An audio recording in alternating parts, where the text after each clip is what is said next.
HaMitzvos studies. And today we are going to do a little catch up on the last couple days as well as today. And so starting out with lesson 334 from Thursday, we had negative commandment 166. Which is regarding a priest's ritual purity. Leviticus 21:1 says, "He shall not become impure for the dead among his people." So a Cohen, or a priest, Jewish priest, may not contact ritual impurity through contact with the human corpse. The exception to this rule is his next of kin, which would be father, mother, brother, unmarried sister, son, and daughter. The sages added wife to the list, and this prohibition only applies to the male priests. Now, whereas it might be a mitzvah for a non-priest to make themselves impure by a corpse, a priest is not supposed to. So, like for instance, if there was someone who needed care and they had died, a priest is not going to be the ideal one to do such a thing. It's going to come down to, like, if there's somebody else who's not a priest, they would do it. Like, for instance, preparing the body for burial, etc. So that is negative commandment 166. And for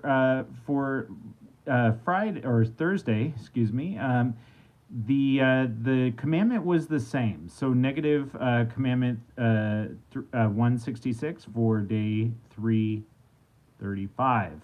And so one thing I want to say, just to add something else to this, so we can feel like we got 2 lessons worth out of this one commandment, is that while a priest is not supposed to become impure for the dead among the people, it is a mitzvah to attend to the dead, mace mitzvah. A corpse mitzvah. So, like, for instance, if there's a body, it needs to be buried. It needs to be. There are various things that are done to a body before it's buried, like cleaning it, dressing it, etc. And so, if there was a situation where nobody else could do it, then that mitzvah would actually override this mitzvah. The positive mitzvah of caring for the dead, burying the dead, would override the negative commandment for a priest to not become impure. So that is something that is important to know, is that there are sometimes going to be mitzvahs that are known as like a heavier mitzvah, a weightier mitzvah, especially like often a positive mitzvah will override a negative mitzvah. Like for instance, there's a positive mitzvah to preserve life. And there's a negative, and there are multiple mitzvahs that to preserve life, and then there's a negative mitzvah, like for instance, not to eat pork or something unclean. However, if you were going to need to preserve life, then you would preserve life over and above, like, whatever the negative mitzvah of not eating pork or something. So if that's all there was, then that's what you would eat it. You would maybe acknowledge, like, okay, this isn't the ideal situation. We're not going to do this when we're not in this situation. But that is the higher mitzvah. So where is there an example of something like that? In the Old Testament, in the Bible, in the Hebrew Bible, is King David comes to the sanctuary, and he talks to the priests, and he says, that he and his men are starving. They needed food, and so the priests gave them to eat from the showbread, the bread of the presence, the lechem hapanim, and which is only for the priests to eat, and so. So there's the mitzvah that only the priests should be able to eat that bread, but in order to preserve the life of David and his men, they ate what they were not lawfully allowed to eat in a normal circumstance. So that is another example of when a positive mitzvah overrides a negative mitzvah, or a prohibition. All right, so now we're moving into a new section of Mishnah Torah, and I believe this is the last section. And so we're transitioning into laws of kings. So this is not just laws of kings, like regarding what a king can and can't do, but also what we do or do not do regarding a king. And so this is today's lesson, lesson 336. And we're going to have 5 mitzvahs for today. Deuteronomy 17:15 says, appoint a king for yourselves, or upon yourselves. So we're commanded to appoint a king. This is, by the way, positive commandment 173. So we're supposed to appoint a king who's going to unite and rule over the nation of Israel. This is one of the 3 mitzvahs, one of the 3 commandments that the Jewish people were commanded to do upon entering the land. The other 2 were building a temple, and finally getting rid of Amalek. That was another mitzvah that we discussed previously. So the king that is appointed must command the respect of the Jewish people, and so we have to have respect, reverence, and estimation for the monarch greater than we have even for the prophets. Any decree that the king issues must be obeyed, provided that it doesn't countermand a Torah law. And the Torah-sanctioned king has the right to execute anyone who disregards his orders. So if a king, if somebody disrespects the king or disobeys the king, then they answer to the sword, and that is part of the fear that a king is supposed to command. Negative commandment 362 is not to appoint a foreigner as a king. So a king has to come from the Jewish people, and this is found in Deuteronomy 17:15, which says, "You may not set a stranger over you who is not your brother." So we're forbidden to appoint a king who is not of Jewish ancestry, even if he is a righteous convert, because he has to come down from a Jewish heritage. To be eligible for this position, the individual must have been born by a Jewish mother. So the mother had to be Jewish, and that's enough. That's what it takes. The same is true with regard to all appointments, whether governmental or Torah related. Only one of Jewish ancestry may be appointed. And remember, this is in a biblical society, in the nation of Israel, which right now we do not have such a government. In the state of Israel, that's a secular government, not a religious one. So the king, according to the Bible, the king could come from anyone who's Jewish, but God made a promise through the prophets to King David. once he became king. And so from him on, only a descendant of King David, specifically through his son Solomon. Um, uh, you had to be a descendant of Solomon to be eligible to be a king of Israel now. That doesn't mean that there were only ever people who claimed the title of kings after David, that they were all from the line of David, but that is really the only legitimate kings. The Hasmonean kings, Herod, etc., those people are not legitimate kings, though they were governmental authorities that demanded respect, but that is not a Davidic king, obviously. Negative commandment 364. Deuteronomy 17:17 says, "Neither shall he have many wives."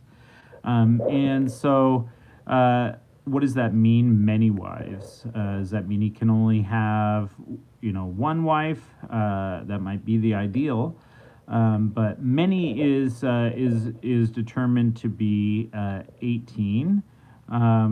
Is the traditional understanding of that, and that includes, according to Rambam, that includes if they had any concubines, that would also be included in the 18. Any more than that, and they're breaking the command. But again, the ideal is one.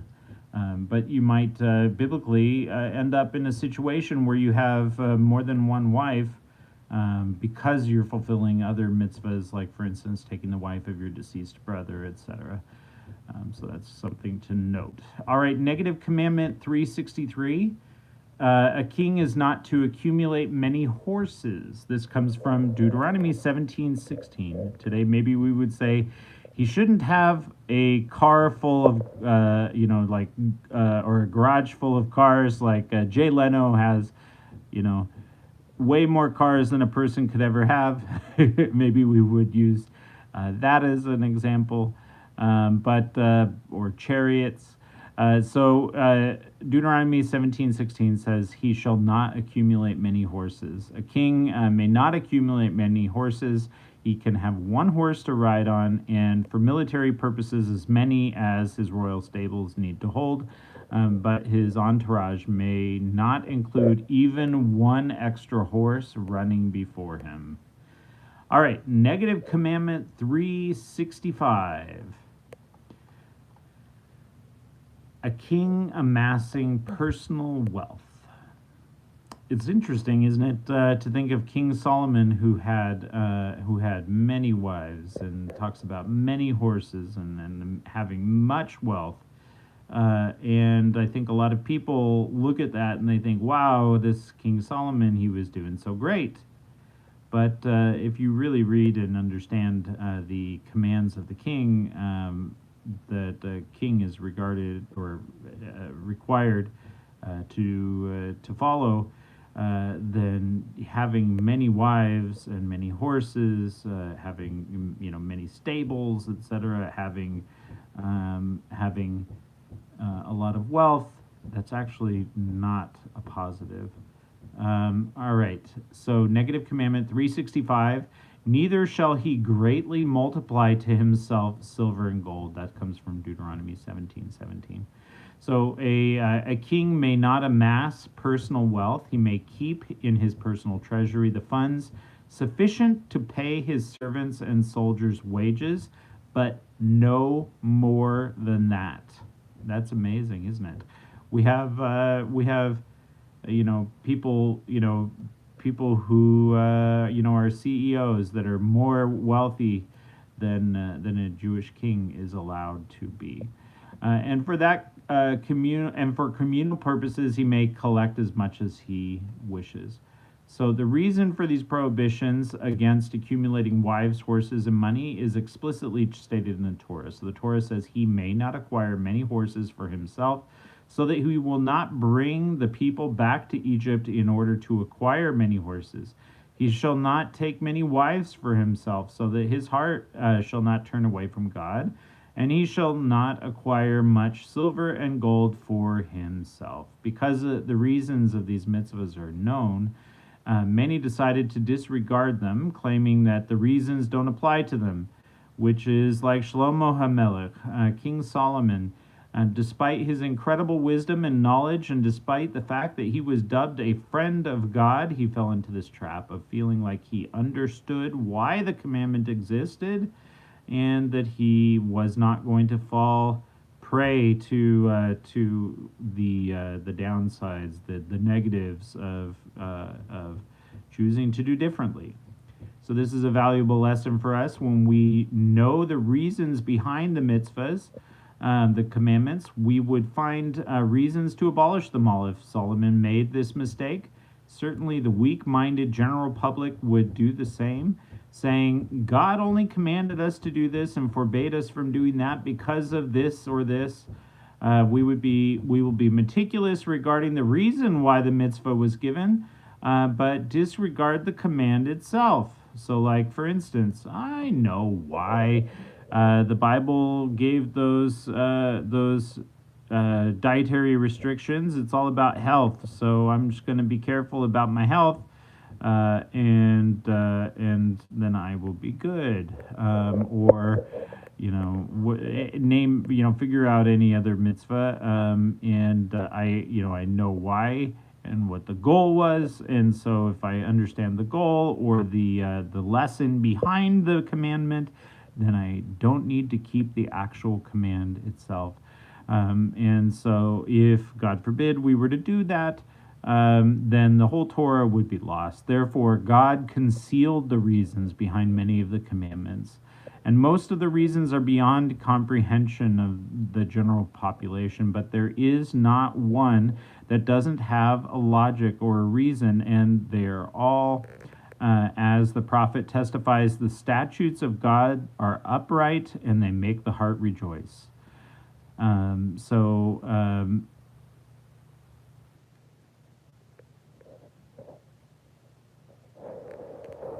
that is the final mitzvah in Sefer HaMitzvos. That's the final mitzvah. We do have more actually to talk about, but that was the final mitzvah. But since we're going out of order, there's still more to talk about.